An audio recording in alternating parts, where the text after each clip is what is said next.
There have been many UFC champions who became dominant in their weight classes where they had defended their titles numerous times. However, their time as a champion came to an end after they were dethroned by an overlooked challenger. So here is 5 fighters who dethroned a dominant champion. Number 5. Back in 2007, Chuck Liddell was the reigning light heavyweight champion of the world who had successfully defended his title 4 times. At that time, Chuck Liddell was one of the biggest attractions in the promotion and had always put on a great show for the fans. He was known for his sprawl and brawl fighting style, where he would always try his best to deliver a knockout finish. His next title defense was scheduled to be against Quinton Rampage Jackson at UFC 71. Both fighters had fought previously in Pride, where Rampage Jackson had finished Chuck Liddell by TKO in the second round. Rampage Jackson had just made his UFC debut against Marvin Eastman at UFC 67, where he won the fight by knockout in the second round. At UFC 71, Rampage Jackson landed a clean right hook, knocking Chuck Liddell out in the first round to become the new UFC light heavyweight champion of the world. Number 4.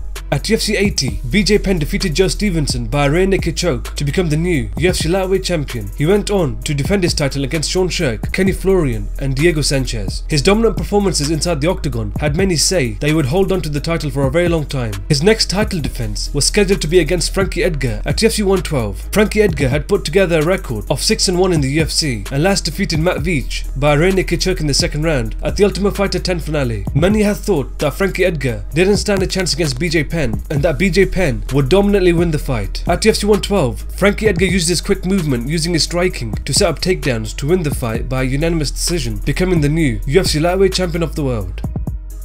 Number 3.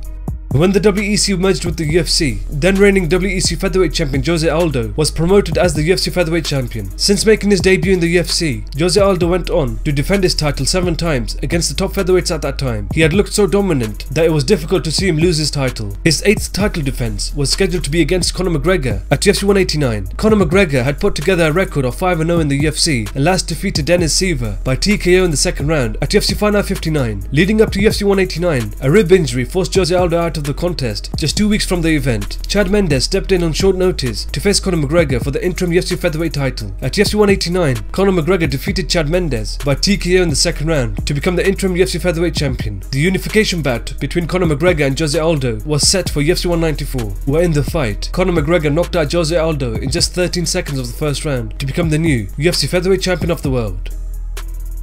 Number 2. When Strikeforce merged with the UFC, then reigning Strikeforce Women's Bantamweight champion Ronda Rousey was promoted as the UFC Women's Bantamweight champion. Ronda Rousey made a UFC debut against Liz Carmouche at UFC 157, where she won the fight by an armbar in the first round. She went on to defeat all the top bantamweights quite easily, putting together 6 consecutive title defenses. Many didn't see any bantamweights in the division who had the ability to dethrone her. Her 7th title defense was scheduled to be against Holly Holm at UFC 193. Holly Holm had defeated Raquel Pennington by a split decision at UFC 184 and had defeated Marion Renault by a unanimous decision at UFC Fight Night 71. Many had expected Ronda Rousey to win easily and didn't give Holly Holm a chance. At UFC 193, Holly Holm used her footwork to land strikes as Ronda came in to engage, where she completely outclassed her on the feet. In the second round, Holly Holm shocked the world when she knocked out Ronda Rousey in the second round to become the new UFC Women's Bantamweight champion of the world.